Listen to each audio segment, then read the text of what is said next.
Okay, good evening, everyone. Am I clearly audible?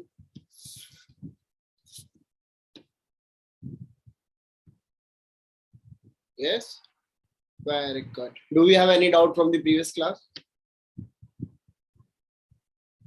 बताइए बच्चों. नहीं. चलिए. So let us complete. कुछ है डाउट किसी को नहीं है? कुछ बेसिक से कोई डाउट है? डाउट बताइए.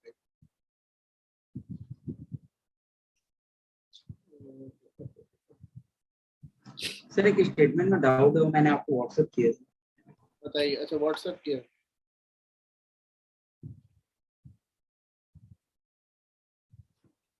Yes, for the rules, if a candidate बेटा ये रिफॉर्म सजेस्टेड रिफॉर्म है, अभी एट प्रेजेंट नहीं है ऐसा कुछ भी. ठीक है, it is one of the reform.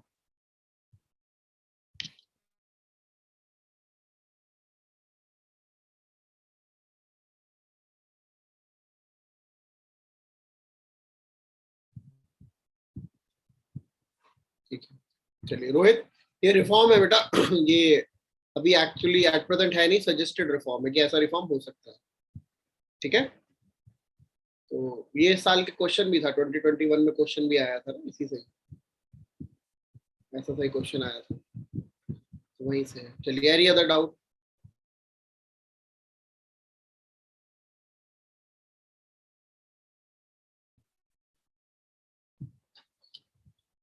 You are not audible. अभी भी ऑडिबल नहीं है, बताइए.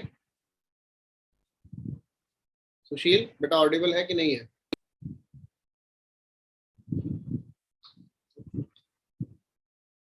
एक बार आप अपना कनेक्शन चेक कर लीजिए. सबको, बाकी सबको तो है ना? चलिए. So let us continue with science and technology. बाकी सब तैयारी बढ़िया चल रही है? हाँ, थोड़ा हम लोग लेट कर रहे हैं कि लेकिन बेटा एग्जाम के पास यही होती है यूपीएससी प्रिपरेशन. ठीक है, आप लोग बताएं जब पेपर के नजदीक आएंगे कभी भी क्लास के नजदीक, यही यूपीएससी प्रिपरेशन और कुछ नहीं. ठीक है. और आप लोगों के साथ हम भी रात रात भर लगे ही रहते हैं, है ना. आज घर पे वो याद है एक मीम चल रहा है कि तुम्हें जाना है तो जा, मेरे ऊपर से गुजर के जा, है ना. तो मीम चल रहा है ना कि फिर बाद में शर्म नहीं आई, शर्म नहीं आई, हम भी ऐसी आज क्लास करने आए हैं. ठीक है. तो ये हम ही लोग समझ सकते हैं कि एग्जाम से पहले प्रेशर रहता है ना. चलिए बेटा, कोई डाउट तो नहीं, कंटिन्यू करें. Science and technology you are doing. ठीक है. साइंस एंड टेक्नोलॉजी बहुत डीप में नहीं जाना है, जितना बता रहा है उतना कर लें, बहुत ज्यादा. ठीक है. Is it clear? Very good.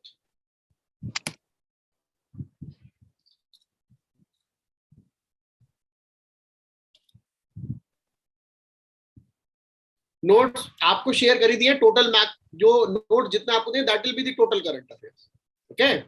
So after this, after today's class, what will be left after today's class? हमारा सोशल इश्यूज बचेगा, है ना. सोशल इश्यूज के notes you have got. Social issues that will be doing tomorrow. फिर उसके बाद Saturday Sunday में जो मिसलेनियस वाला. ठीक है. तो by Sunday we will be covering our topics. Okay. Are we clear? Yes or no? Very good. चलिए, तो GSET 7B ministry of defence ने बोला है that they will be they have provided the necessity, acceptance और necessity कि GSET 7B satellite चाहिए that will be dedicated to Indian Army. ठीक है. तो जो GSET 7 सीरीज है, GSET 7 that is geosynchronous satellites. Okay, geosynchronous satellites. These satellites are dedicated to particularly defense purposes. अगर आप GSET 7 सीरीज देखेंगे तो that will be dedicated to defense purposes.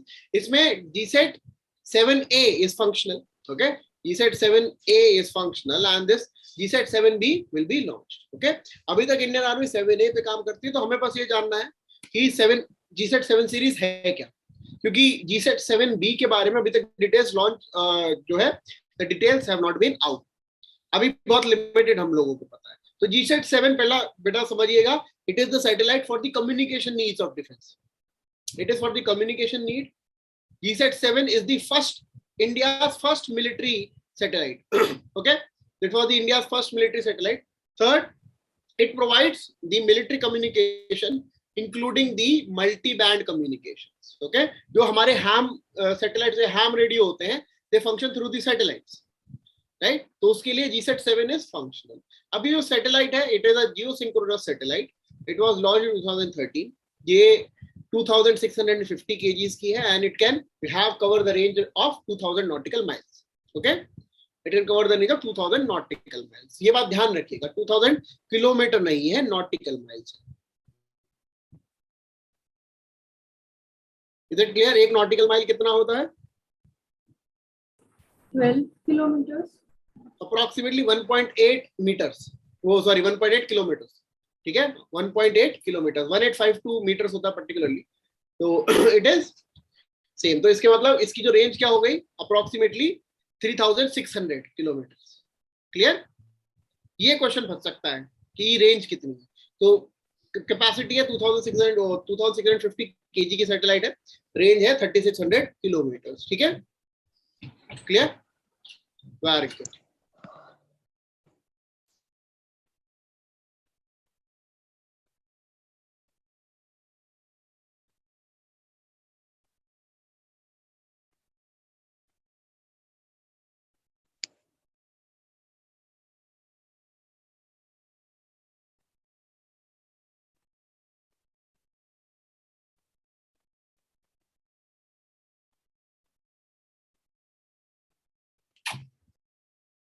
हाँ जी, डन. यहां तक समझ में आ गया. अब बेसिकली जो GSAT-7 है, इट इज फॉर नेवी. ठीक है, जो GSAT-7B है, it will B for Indian army. Okay, समझ में आया है? Very good. अब जो हमारी GSAT-7C है, that will B for Indian air force. तो 7A is navy, B is army and 7C will be air force. ये क्या है, बाकी सब ये जो है बहुत टेक्निकलिटी है. That will be zero synchronous orbit, that will be perigee 249 kilometres and apogee 35,929 kilometre. इसको याद करने का सिंपल तरीका बताते हैं. पेरिगी मतलब पी से पास, तो पास वाला पेरिगी और दूर वाला एपोगी. ओके, तो क्वेश्चन आ सकता है पेरिगी और एपोगी. तो पेरिगी मतलब पास एंड दूर वाला एपोगी. ओके, समझ गए? GSAT-7 कब है? 2018 में लॉन्च हुई है. And it is for the controlling of connectivity between the ground radar stations and the air bases. So it is for the early airborne early warning and control air. Okay, right. अब इससे ज्यादा detail में नहीं जानेंगे, हम आगे चलते हैं. अब बेटा एक प्रोजेक्ट है स्पेस जंक को क्लियर करने का. स्पेस जंक क्या होता है? Are you aware of it? Space junk, are we aware of space junk? अब मान लीजिए हमने बहुत सारी सैटेलाइट भेजी है ना, हमने बहुत सारी सैटेलाइट भेजी. अब कहाँ गई वो सैटेलाइट? उतार के तो ले नहीं आते हैं. ठीक है, स्पेस में कहीं ना कहीं तो होंगी. एंड सिमिलरली जो एंटी सैटेलाइट सिस्टम होते हैं, वो कुछ सैटेलाइट्स को डिस्ट्रॉय कर देते हैं. तो वो जो स्पेस डेब्री है, it is basically a space junk, क्योंकि वो गार्बेज की तरह काम कर रहे हैं. These satellites are not more functional. तो उनको हैंडल करने के लिए there is a project that Indian Space Research Organisation is tracking. Okay, कुछ करना नहीं, बस पता लगाना है. इसको बोलते हैं Netra, network for space objects tracking and analysis. Okay, ये क्या है? ये एक तरीके से it will identify the real threats, क्योंकि अगर स्पेस डेब्री है, गिर गया अर्थ पर, तो ऐसा हो सकता है ना कि that state debris that can fall on earth and it may cause casualties. तो उसी को आइडेंटिफाई करने के लिए this Netra project is there that will be identifying the objects in the low earth orbits. Okay, low earth orbits. बस यही है project Netra. It is for near or network for space objects tracking and analysis project. Networks for space objects tracking and analysis project. Are you clear? Very good. Now Earth observation satellite 4. अब बेटा अर्थ observation satellite नाम समझिए, किसका purpose क्या होगा? अर्थ को observe करेगी. अभी हम पढ़ क्यों रहे हैं? क्योंकि पहले जो है ये जो नेमिंग होती थी, इनकी नेमिंग ऐसे नहीं होती थी. नेमिंग होती थी जो कर रहे हैं उस नाम से कर दी.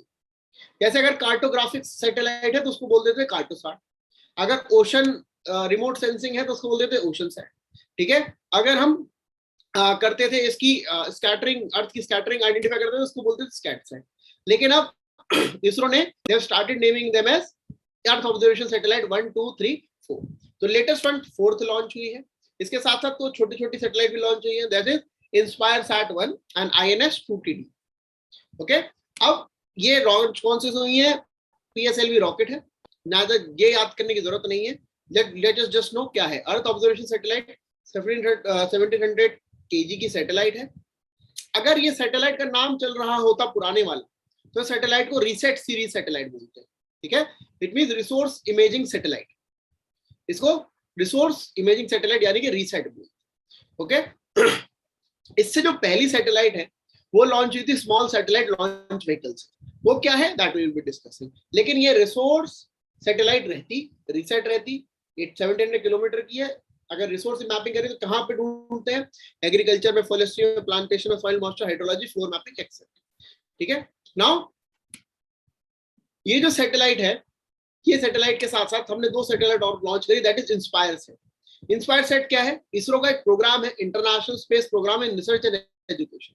ठीक है, मतलब स्पेस में रिसर्च एंड एजुकेशन के लिए हम सैटेलाइट भेजते हैं, that are called as the part of the inspire set. तो इसमें कौन कौन सी गए हैं? इसमें गए हैं कि यूनिवर्सिटी ऑफ कोलोराडो की सैटेलाइट, इसमें गई है निनयांग टेक्नोलॉजिकल यूनिवर्सिटी सिंगापुर की सैटेलाइट, और नेशनल सेंट्रल यूनिवर्सिटी ताइवान की सैटेलाइट। ठीक है, प्लस इंडिया और भूटान का पहली बार एक ज्वाइंट कोलैबोरेशन, भूटान। ठीक है, याद रखिएगा, भूटान का जो पहली बार है INS 2TD, मतलब टेक्नोलॉजी डिमॉन्स्ट्रेटर है। TD का मतलब टेक्नोलॉजी डिमॉन्स्ट्रेटर, कि हम कैसी सैटेलाइट लॉन्च करते हैं। जैसे होता है ना, कहीं भी जाते हो डेमो देखेंगे, तो भूटान ने बोला डेमो देखेंगे। समझ में आया? इसमें कोई हंसने की बात भी नहीं कि मतलब भूटान डेमो देख रहा है, क्योंकि भूटान के लिए तो एक सैटेलाइट लॉन्च करना होता है, उसकी बहुत सारी रिसोर्सेज है ना। तो इसीलिए it is 2TD and it was launched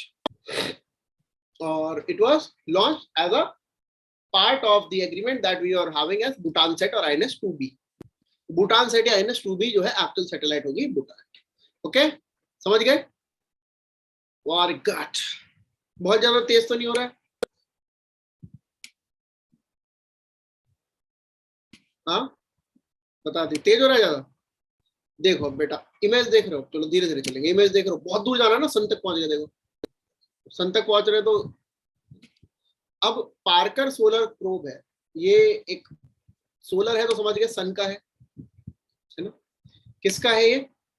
NASA का है। पार्कर सोलर प्रोब सन को रीड करने के लिए जा रहा है, और रास्ते में जब आप सन पर जा रहे हैं तो कुछ ना कुछ तो रास्ते में फोटो ले ही लेगा। और अगर आप देखते हैं, अर्थ है या सन है, सन के सबसे पहला होता है दिल्ली, फिर मरकरी, है ना। अगर हम देखें तो सबसे पहले तो दिल्ली आ गया, फिर मरकरी आ गया, फिर वीनस, फिर अर्थ, है ना। ऐसा ही है। तो अगर आप अर्थ से आपने सन की तरफ कुछ भेजा तो वीनस रास्ते पड़ेगा, है ना। तो वीनस जब रास्ते पड़ा तो इस सोलर प्रोब ने पिक्चर्स ली वीनस की, जहां पे पता लगाया कि यहाँ पर कॉन्टिनेंट्स है, प्लेन से प्लेट्यू है, और लेयर ऑफ ऑक्सीजन भी है। ठीक है, अब इससे क्या फायदा है? सिमिलर, बहुत सिंपल सी बात है, अगर ऑक्सीजन कहीं मिल गई प्लेन प्लेट्यू का मतलब वहां पर लाइफ हो सकती है। ओके, सोलर प्रोब क्या है? सन पे जा रहा है, पता लगाएगा अच्छा यहां से आ रही है सोलर विंड। ठीक है, पार्कर सोलर प्रोब, समझ गए? वीनस के लिए नहीं है, सन के लिए है। इमेजेस वीनस के लिए, क्योंकि अभी तक वहां तक पहुंचा नहीं। ठीक है, 2025 में पहुंच के क्या करेगा? क्रैश लैंडिंग हो गया, पता लग जाएगा कि कितना हाई टेम्परेचर था, क्या था। ठीक है, और कहां लैंड करेगा बेटा? कोरोना में। सन की लेयर्स होती है ना, तो उसमें कोरोना आउटर मोस्ट होती है ना, कोरोना।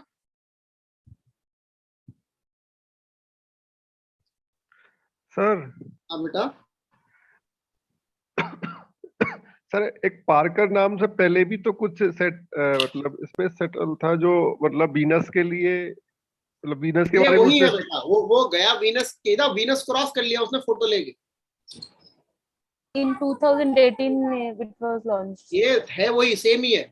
अरे आप ये मत सोचो ना कि ये गया और वहां से सवारी बैठा के ले आया होगा, अभी जा रहा है धीरे धीरे, सन तक पहुंचेगा 2025 में। रास्ते में कुछ तो करेगा, 2-4 इमेजेस दिल्ली की भी रिलीज होंगी अब देखना 1 साल में, है ना। चलिए, समझ गए? ये अर्थ से गया, देखो फोटो देखो ना, ये क्या है, पार्क सोलर, जरा फोटो ले ले। अब म्यूज और हेलियोस्टॉर्म प्रोजेक्ट, बहुत सिंपल बात है, नासा के प्रोजेक्ट है सोलर सरफेस को, सोलर लेयर्स को आइडेंटिफाई करने के लिए।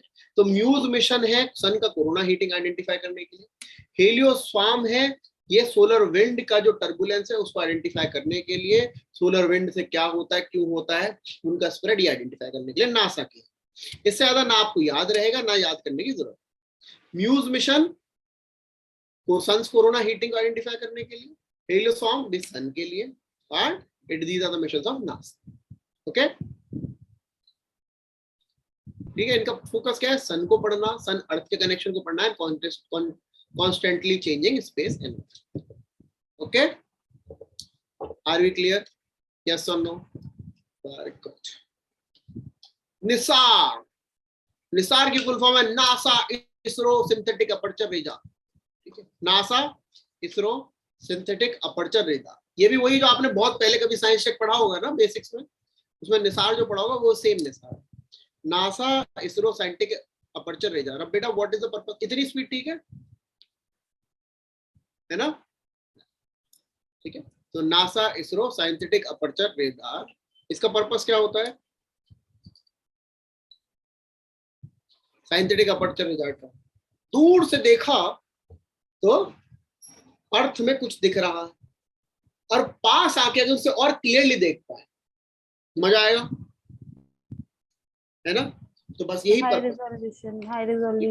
हाई रेजोल्यूशन इमेज सेंसिंग, जिससे कि changes in the surface of the earth बहुत अच्छे से हम लोग आइडेंटिफाई करते हैं। ठीक है, अब ये क्या करेगा, एवरी 12 डे एक चक्कर लगाएगा अर्थ का, and it will be taking the images of earth's land ice sheet sea ice to have an unprecedented view of the planet. ठीक है, नासा इसमें क्या करेगा, बाकी सब काम करेगा, रिफ्लेक्टर एंटीना देगा, इंडियन रिसर्च जो है इसरो क्या देगा, स्पेसक्राफ्ट बस देगा, है ना, दूसरा और उनका रडार देगा, और लॉन्च व्हीकल देगा, और लॉन्च सर्विसेज देगा। ठीक है, कि हम क्या करेंगे, स्पेसक्राफ्ट बस देंगे जिसमें जाएगा, हम लॉन्च व्हीकल भी देंगे, एंड हम लॉन्च सर्विसेज।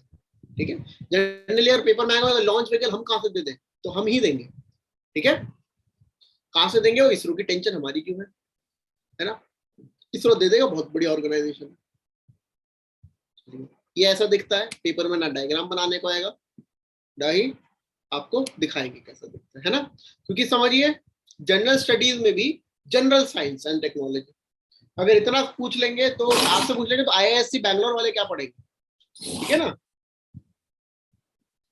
Very good. अब इंडियन स्पेस स्टेशन बनेगा, हमारे मिनिस्टर फॉर स्पेस ने बोल दिया है, जो डीओपीटी के भी इंचार्ज है मिस्टर जितेंद्र सिंह, तो उन्होंने क्या बोल दिया है कि हम एक स्पेस स्टेशन बनाएंगे, एक इंटरनेशनल स्पेस स्टेशन है ना, ऐसे हम लोग एक इंडियन स्पेस स्टेशन बनाएंगे बाय 2030। ठीक है, ये क्या होगा, इंटरनेशनल स्पेस स्टेशन से छोटा तो होगा, लेकिन हमें कैपेबिलिटी देगा for 20 days of a human being to stay in the space station. ठीक है, ये कहाँ रहेगा, it be around 400 kilometres from the earth surface. Okay, and the launch vehicle is done by the SpaceX, space docking experiment. ठीक है, जो space station को function करने के लिए हमें टेक्नोलॉजी चाहिए, that will be developed by ISRO. ठीक है, अब ये क्या है, it is an extension of a mission called as Gaganyaan. Gaganyaan क्या है, ये है गगनयान, हमारा एक इनिशिएटिव है, हमारे प्राइम मिनिस्टर ने बोला था कि हम ह्यूमंस को भेजेंगे स्पेस में।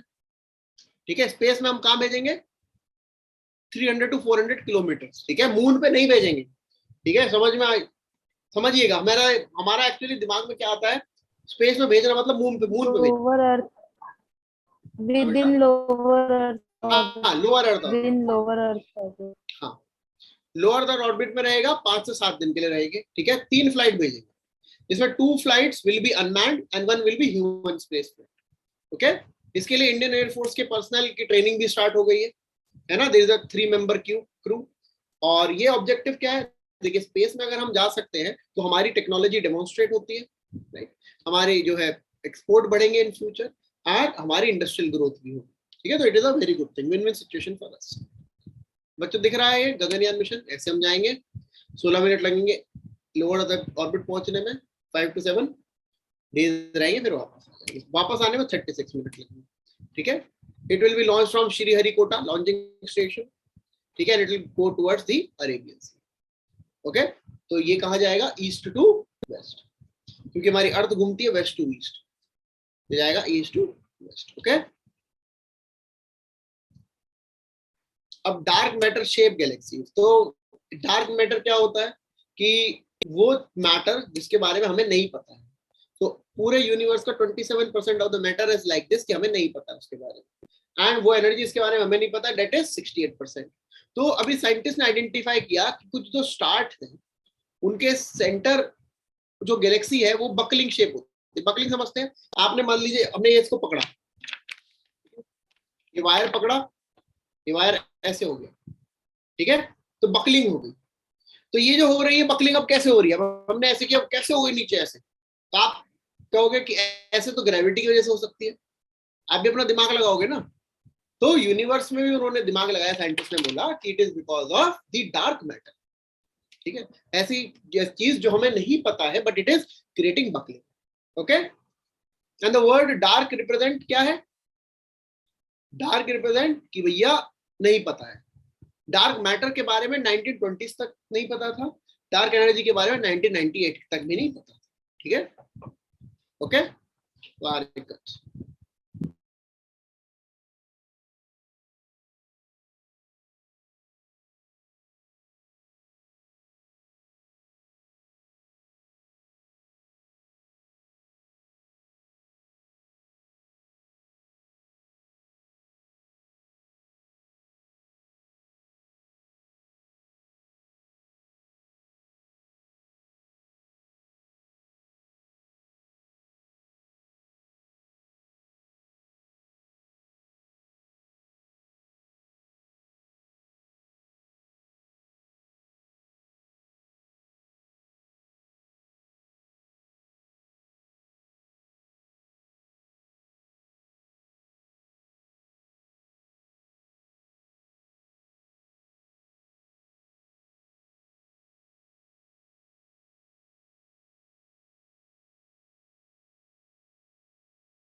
हाँ जी, कुछ नहीं है, अभी रुक जाओ जरा पहले।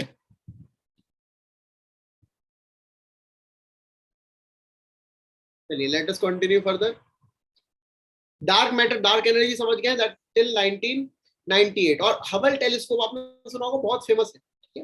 हबल टेलीस्कोप ही है जिसने आइडेंटिफाई कराया कि हमें लगता था that the universe it should be expanding, okay, it should be expanding, लेकिन अब वो यूनिवर्स है एक्चुअली इट इज एक्सपेंडिंग, और it is expanding the way we expected it to expand, उससे स्लोली हो रहा है। अब मान लीजिए हमने ऐसे सोचा ऐसे बढ़ता रहेगा, ठीक है, लेकिन आइडेंटिफाई किया एक टाइम के बाद ये बहुत स्लोली एक्सपेंड हो रहा है, तो मतलब कोई एक एनर्जी है ना जो उसे रोक रही है एक्सपैंड करने, तो वही डार्क एनर्जी। ठीक है, अंडरस्टूड? अब एक रॉकेट है विकास रॉकेट, ठीक है, विकास रॉकेट है, it is a liquid propelled rocket. ये विकास, वो सॉरी इंजन, रॉकेट का इंजन है विकास इंजन। विक्रम अम्बालाल साराभाई जो हमारे बहुत फेमस फिजिसिस्ट थे, साइंटिस्ट थे, एस्ट्रोफिजिसिस्ट थे, एंड जिनका बहुत बड़ा कंट्रीब्यूशन रहा है in the creation of ISRO and India space program, उनके नाम पे इंजन है। This is designed in 1970s। Okay, this जो इंजन है it was designed in 1970s and it is a liquid propelled engine। इसमें कौन कौन से लिक्विड यूज होते हैं बस ये आपको पता होना चाहिए। It is the engine that use UDMH, unsymmetrical dimethyl hydrazine and nitrogen tetroxide। ये दोनों फ्यूल यूज होते हैं इन दी इंजन। अब एक बात समझिए, ये कहाँ यूज होगा? तो जो विकास इंजन है it is used in the polar satellite launch vehicle, जब सेकंड स्टेज होती है। ठीक है, देयर आर स्टेजेस, पहले सॉलिड, लिक्विड एंड देन फिर cryogenic. There are 3 stages, solid, liquid and cryogenic. तो सेकंड स्टेज में यूज होता है, जीएसएलवी के सेकंड स्टेज में यूज होता है। तो this is an Vikas engine, और आपको पता होना चाहिए that it is named after the great Vikram Ambalal Sarabhai, क्योंकि उनके ऊपर सीरीज भी आई है अभी रिसेंटली, तो इसलिए आ सकता है। And the Gaganyaan mission will be using this engine. Okay, very good. अब स्मॉल सैटेलाइट लॉन्च व्हीकल, अब बेटा हमें सैटेलाइट लॉन्च करनी है, कितना टाइम लगता होगा एक पोलर सैटेलाइट लॉन्च व्हीकल को इंटीग्रेट करने में? तो जनरली टेक 70 days। लेकिन हमें छोटू सी सैटेलाइट भेजनी है, उसके लिए हमें इतना टाइम क्यों लगाना, राइट? तो उसके लिए स्मॉल सैटेलाइट लॉन्च व्हीकल है जिसकी जो कैपेसिटी है to send a satellite into the lower earth orbit for 500 kilometre will be 500 kg, और अगर ये सन सिंक्रोनस ऑर्बिट में भेजा है तो it will B 300 kg। It is for small satellites, for micro satellites it will be a launch vehicle, right? And right now it is in the development phase. जब आप किसी भी सैटेलाइट या किसी भी व्हीकल के आगे you see a word D, that means development, okay? TD is technology demonstrator, okay? So SSLV D1 is the developmental vehicle, okay? और ये बनाया किसने है? ये बनाया जो अभी प्रेजेंटली चेयरमैन है ना इसरो के, डॉक्टर सोमनाथ, उनका आइडिया है when he was heading the Vikram Sarabhai research centre, okay? क्योंकि इंडिया में दो फेमस हैं, एक तो सतीश धवन स्पेस सेंटर है, एक विक्रम साराभाई रिसर्च सेंटर है, तो ये दोनों। अब इसका फायदा क्या होगा बेटा? फायदा सिंपल सी बात है, हम लोग ज्यादा जल्दी काम कर पाएंगे, ठीक है? हमारा पैसा कम इन्वेस्ट होगा and we can have better focus upon developing the technology. तो हम टाइम सेव करेंगे। जो काम हमारा 72 आवर्स में हो गया वो 70 days ले रहा, तो कितना हमारे लिए बेनिफिट हो जाएगा, राइट? चलिए, अब जेम्स वेब टेलीस्कोप है वो ऑर्बिट में आ जाएगा बाय दिसंबर 2022। अब ये क्या है? ये एक जॉइंट वेंचर है यूएस नासा का, कैनेडियन स्पेस एजेंसी का एंड ईएसए का। That will B replacing the Hubble telescope. It will B replacing Hubble telescope. जो हबल टेलीस्कोप काम करता था, अब ये वाला टेलीस्कोप करेगा James Webb telescope, and it is named after the NASA administrator James Webb, ठीक है? ये क्या आइडेंटिफाई करेगा? जो पुराना एक्सप्लोजन हुआ था ना स्टार्स का, पहले 13.5 बिलियन ईयर्स अगो जो स्टार का था, वो रीड करता है, ठीक है? तो बिग बैंग थ्योरी आइडेंटिफाई करने के लिए हबल टेलीस्कोप का बहुत बड़ा रोल था। ऐसे ही जेम्स वेब टेलीस्कोप हमें आइडेंटिफाई करने में हेल्प करेगा, ठीक है? अब नासा का एक मिशन है for reading the x-ray polarimetry. X-ray polarimetry क्या है कि it will read the supernova, supermassive black hole, ये सब चीजें आइडेंटिफाई करने के लिए there is a mission. It is NASA's x-ray polarimetry explorer, ठीक है? तो ये चंद्रा एक्सरे की तरह एक एक्सरे मिशन है। इससे क्या पता लगेगा? हम जो है स्पेस के डीप सीक्रेट्स को आइडेंटिफाई कर पाएंगे, ठीक है? अब लिनियर्स मीटर शावर जो है शुरू हुआ नवंबर 6 to 30 2021 में, एंड ये लास्ट जो हुआ था इट वाज इन 2002 जो स्टॉर्म हुआ था। मीटर शावर क्या होता है ये तो आपको पता ही है, जब बहुत सारे मीटियोर जो है एक साथ, और बहुत सारे मीटेरॉइड पर्टिकुलरली बहुत सारे होते हैं तो उसको मीटियोर शावर कहते हैं, ठीक है? मीटेरॉइड जब वो हवा में होता है, जब वो जल जाता है तो उसको मीटियोर कहते हैं, और जब वो धरती पे गिर जाता है तो that is called as the meteorite. Meteoroid, meteor and meteorite. When it is in space it is called as meteorite. When it is a meteor, it is the time it is burning and it is releasing light, and meteorite is when it is down on earth, okay? अब leonite shower क्या होता है? It is a shower that originates from a comet.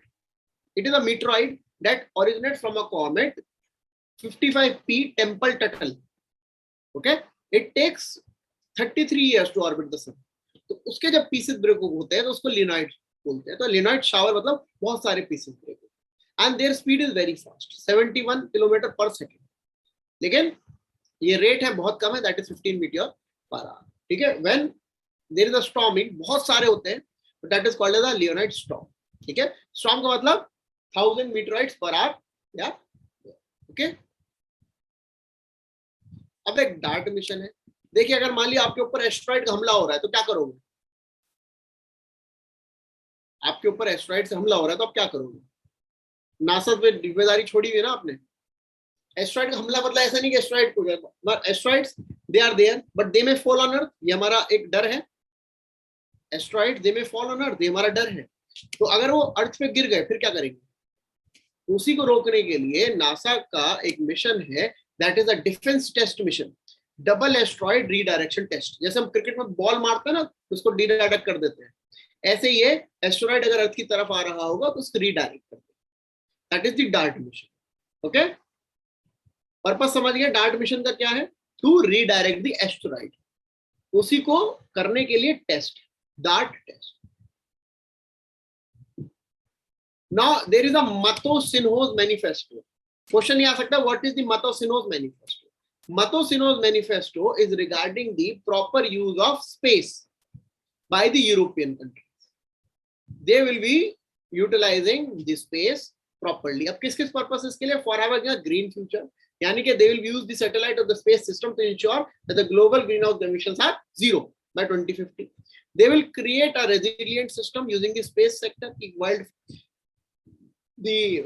Wildfires can be stopped, flooding वगैरह के identification मिल जाए, ये करें। तीसरा, स्पेस एसेट्स को प्रोटेक्ट करना।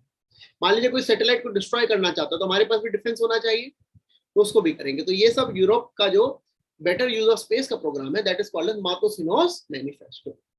ओके, अब the world fastest spinning white dwarf have been identified. इसका नाम क्या रखा गया? लमोस्ट J0240 1952। ओके, ये साइज अर्थ के जैसा है लेकिन अर्थ से 2 लाख टाइम्स ज्यादा डेंस है। ओके, साइज अर्थ के ज्यादा लेकिन अर्थ से 2 लाख टाइम्स ज्यादा डेंस है। व्हाइट ड्वार्फ क्या होता है? एक जो स्टार होता है जो अपनी सारी हाइड्रोजन यूज कर लेता है, एक स्टार जो अपने आप को एनर्जी प्रोवाइड करने के लिए जितनी भी, क्योंकि न्यूक्लियर फ्यूजन होता है बेसिकली स्टार्स में, तो उन्होंने सारी हाइड्रोजन यूज कर ली और वो जब ग्रेविटी इतनी हाई हो गई कि वो कंडेंस हो गया एक तरीके से। ठीक है, एक तरीके से उसने अपने आप को इतना डेंस फॉर्म में उसने अपने आप को लिमिट कर लिया, तो that will be called as a white dwarf. Okay, जब ये छोटे स्टार होते हैं तो व्हाइट ड्वार्फ कहलाते हैं, जब बड़े स्टार होते हैं न्यूट्रॉन स्टार कहलाते हैं। ठीक है, ये छोटे बड़े कैसे पता लगता है? इसको बोलते हैं Chandrashekhar limit. 1.5 times, sorry 1.4 times अगर सन से छोटे हैं तो बनेंगे व्हाइट ड्वार्फ, अगर 1.4 टाइम्स सन से बड़े हैं तो बनेंगे ब्लैक होल या फिर न्यूट्रॉन स्टार। ओके, दिस तो you must have studied in your geography. अब लूसी मिशन में, लूसी मिशन इसका है नासा। अब बेटा ये देखिए, आप सबको पता होगा मार्स और जुपिटर के बीच में एक एस्टेरॉइड बेल्ट है। मार्स और जुपिटर के बीच में there is an asteroid belt. ये एक एस्टेरॉइड बेल्ट यहां पर है, plus there is an asteroid belt that is called as Trojan belt, L4 L5 Trojan belt. Okay, तो जो लूसी मिशन है इन्हीं एस्टेरॉइड को पढ़ने के लिए लॉन्च किया जा रहा है by NASA. Okay, it is for reading the asteroids of Jupiter, Trojan asteroids of Jupiter. Okay, it is to read the Trojan asteroids of Jupiter. Are we clear? Yes or no? Very good. Ab Hesian worlds are exoplanets that have been found where we expect that life may be there. Hesian planets are exoplanets. जैसे पहले एक question आया था Goldilocks zone क्या है, तो Goldilocks zone वो zone है जहां पर एक्सोप्लैनेट्स या लाइफ हैबिटेबल प्लैनेट मिल सकते हैं। तो ऐसे ही हीसियन वर्ल्ड है जहां पर लाइफ हम लोग एक्सपेक्ट कर सकते हैं। ये कौन से रीजन है? These are particularly ocean covered region जहां पर लैंड मास ऑलमोस्ट एब्सेंट। ठीक है, they will be 2.6 time the diameter of earth, लेकिन टेम्परेचर होगा अप टू 200 डिग्री सेल्सियस। ठीक है, तो मतलब दिल्ली से आधा। ठीक है, बस 200 डिग्री सेल्सियस है, दिल्ली में तो 400 450 हो रहा है। ठीक है, लेकिन तो उससे आधा। Is it clear? अब ये एक एक्सपीरियंस करते हैं हाइसियन जो वर्ल्ड है, that is called as tidal locks. Experiencing a tidal lock, इसका मतलब ये स्टार के जो ग्रेविटी है उसमें हमेशा लॉक में, ठीक है, that the orbital period matches its rotational period, that is called as tidal locking. Earth का रोटेशन कितना है? 24 आवर्स है। रेवोल्यूशन कितना है? 365 डेज होता है ना, 365 डेज एंड कितने 6 आवर्स होता है ना। तो this is the earth's revolution. तो अब क्या है, ये जो रोटेशन और रेवोल्यूशन जब सेम होता है तो that is called as tidal lock. ये क्वेश्चन आ सकता है, टाइडल लॉक। क्लियर? अब वाइपर मिशन क्या है आगे बताएंगे, ये दोबारा आएगा। ठीक है, चेंगी प्रोब, चाइना ने एक मिशन लॉन्च किया था मून पर और वहां से वो कुछ सरफेस लेके आया है। ठीक है, कुछ सरफेस लेकर आया है एंड वो कौन सा प्रोब है? चेंगी 5 प्रोब। चाइना का है। मटेरियल क्या लेके आया? जिसमें 90% तो मेयर ब्लास्ट है, वेयर बेसल्ट्स है, सॉरी बसाल्ट्स है, जो वॉल्केनिक रॉक्स होते हैं, और 10% ऐसी केमिकल कंपोजिशन के जो एक्सोटिक है मून। क्लियर? तो ये रीड करेंगे और पता लगाएंगे क्या है इसके अंदर। तो क्वेश्चन ये आ सकता है कि चेंगी 5 प्रोब किसका है? It is of China and it is a probe on moon. Clear? अब वाइपर मिशन बोला ना, दोबारा है। तो VIPER mission is a mission on moon. Okay, it is a mission on moon that will for the first time do the resource mapping on any celestial body. अभी तक हम लोग जो रिसोर्स मैपिंग है अर्थ पर करते हैं, तो it is a mission that will for the first time doing the resource mapping on a celestial body. Full form क्या है? Volatile investigating polar exploration rover. Okay, volatile investigating polar exploration rover 2023। अब ये कहाँ है? It is we have 100-day mission. This 100-day mission, it will be going on the moon's south pole. It will create lunar resource map and it will find the concentration of water. Okay, VIPER NASA का moon के लिए resource map. Okay, VIPER is important. अब NASA ने Venus के लिए 2 mission announce किए हैं, तो अभी अनाउंस है तो इतना इंपॉर्टेंट नहीं, बस नाम पता होना चाहिए, दा विंची 1 प्लस वेरिटास, बस पता होना चाहिए नासा का है वीनस के लिए, दा विंची 1 एंड वेरिटास। ये देख लो, पता लगा लो कितने प्लेनेट होते हैं। ठीक है, ये सब दे रखा है। इनविजन मिशन किसके लिए है? वीनस के लिए है, यूरोपियन स्पेस एजेंसी का। EnVision is mission of Venus for European Space Agency. तो और बाकी मिशन कौन से? रशिया का है Venera and Vegas, Venera and Vegas. Japan का है आकातुष्की स्पेसक्राफ्ट एंड इंडिया का है शुक्रयान, जो 2024 में हम लॉन्च करेंगे। ठीक है, एनविजन यूरोपियन स्पेस एजेंसी का, रशिया का वेनेरा एंड वेगस, जापान का आकातसुकी एंड इंडिया का Shukrayaan. Okay, phosphorus bomb, Ukraine ने एक बॉम्ब यूज किया था, दैट इज वो सॉरी रशिया ने बॉम्ब यूज किया, that is the phosphorus bomb. ये बॉम्ब क्या है? फॉस्फोरस रिलीज करता है बर्स्ट होने के बाद, तो उसका जो है बर्न इंजरीज और वेपर इनहेलेशन से प्रॉब्लम्स क्रिएट करता है, तो इसीलिए ये न्यूज में था। तो व्हाइट फॉस्फोरस यूज होता है, white phosphorus is used as a part of bomb, तो ये आ सकता है। देन एक किंजल हाइपरसोनिक मिसाइल है, किंजल हाइपरसोनिक मिसाइल जो है रशिया ने अपनी हाइपरसोनिक मिसाइल यूज करी है, which is considered the next generation combat weapon. बस आपको पता होना चाहिए हाइपरसोनिक क्या होता है। When the speed of a weapon is more than 5 times the speed of sound, that is called as hypersonic. 5 max से ज्यादा जब साउंड होती है, that is called as hypersonic weapon. अब इंडिया के पास ये टेक्नोलॉजी है, बिल्कुल है, India is also developing its hypersonic technology. Then Zircon hypersonic missile, Japan ने फिर से लॉन्च कर दिया हाइपरसोनिक मिसाइल, तो वही दोबारा हाइपरसोनिक क्या होता है क्वेश्चन आ सकता है। अब Samudrayaan mission, Samudrayaan mission it is very important. India ने जो है अपना पहला मिशन लॉन्च किया, which is Samudrayaan. It will be going deep on the in the ocean. Submarine, you understand, submarine only goes till 200 meters. This mission is going till 6 kilometers.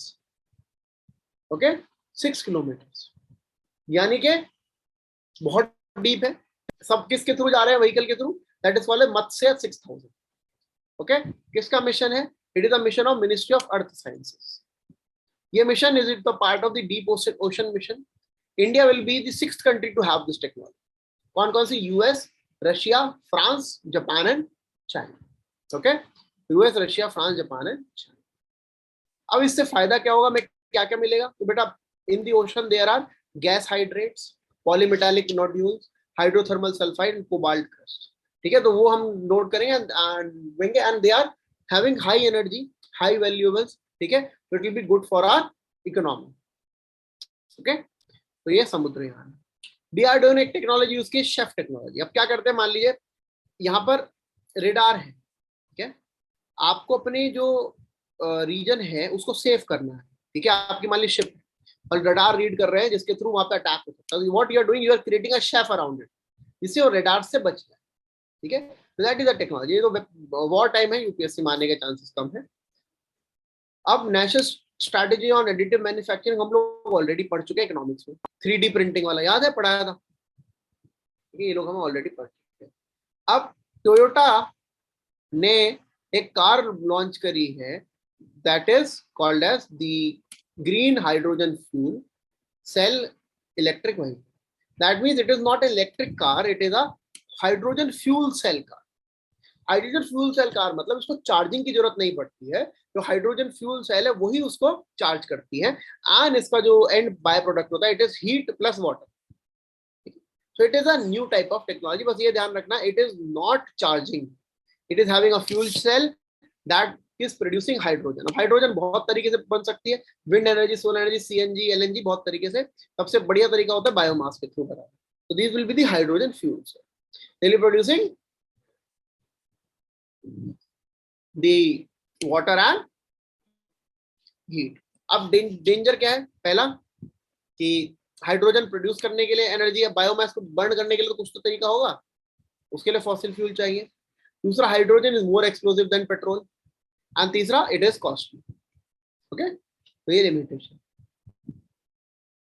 अब एक scheme है accelerate विज्ञान स्कीम. एक्सेलरेट विज्ञान scheme में क्या है? We are trying to increase the India scientific workforce, कि ज्यादा से ज्यादा इंडियन साइंटिफिक वर्कफोर्स में पार्टिसिपेट करें, ज्यादा से ज्यादा इंडियंस जो है साइंटिस्ट बने.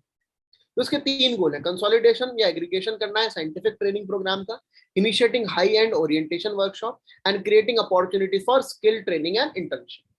यानी कि हम एक तरीके से कुछ भी कोशिश करेंगे जिससे साइंस एंड टेक्नोलॉजी में बूस्ट मिले. That is the part of the science and Engineering Research board. It is a part of department of science and technology, science and Engineering Research board. And in this, इसके कुछ सब programme है. पहले अभ्यास programme. अभ्यास क्या है कि रिसर्च एंड डेवलपमेंट एनेबल करेंगे. उसके अंदर 2 चीजें होती है, कार्यशाला मतलब वर्कशॉप्स एंड वृत्तिका मतलब इंटर्नशिप. एंड दूसरा इसके अंदर प्रोग्राम है Sammohan. Sammohan programme is to have the capacity building capability and दूसरे to provide pre existing workshops in the organisation. तो एक्सीलरेट विज्ञान स्कीम, अब इसमें समझिए क्या क्या है. Science and Engineering Research Board का है, साइंटिफिक एक्यूमेंट बढ़ाने के लिए है. And it is particularly focusing upon 3 goals: to consolidate all the scientific training institutes, initiating orientation workshop and creating opportunity for skill training and internship. Okay, ये सब part है. और एक विज्ञान ज्योति प्रोग्राम, आज के लिए इतना ही करेंगे. ठीक है, विज्ञान ज्योति, क्योंकि आप लोग इससे ज्यादा ज्योति नहीं जल पाएगी आपकी. विज्ञान ज्योति लेकिन ध्यान से सुनो, बहुत इंपॉर्टेंट. ये इनिशिएटिव है department of science and technology का. ये विमेन का representation in science and technology, engineering and mathematics में बढ़ाना चाहते हैं. ठीक है, ये विज्ञान ज्योति इनिशिएटिव फोकस क्या करेंगे? उन गर्ल्स पे जो 9th to 12th क्लास में हैं, और उनको फोकस करेंगे कि आप वो साइंस को अपना करियर चूज करें. ठीक है, तो it will be providing a hand holding from class 9th till PhD.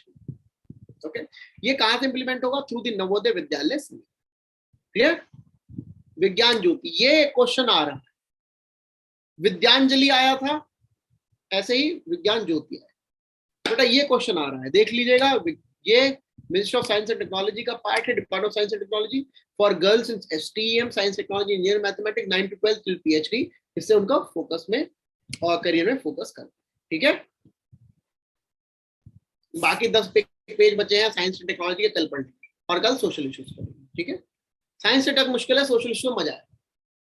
ठीक है, साइंस टेक आप लोग वैसे भी छोड़ के जाते हैं, सीधी बात ये है ना. साइंस टेक आप लोग वैसे भी छोड़ के जाते हैं, लेकिन हमने पढ़ लिया, क्या पता क्वेश्चन रिजॉल्व हो जाए उससे, है ना. ठीक है, तो tomorrow also will have our class. Clear? Okay guys, very good. So will continue tomorrow. Thank you.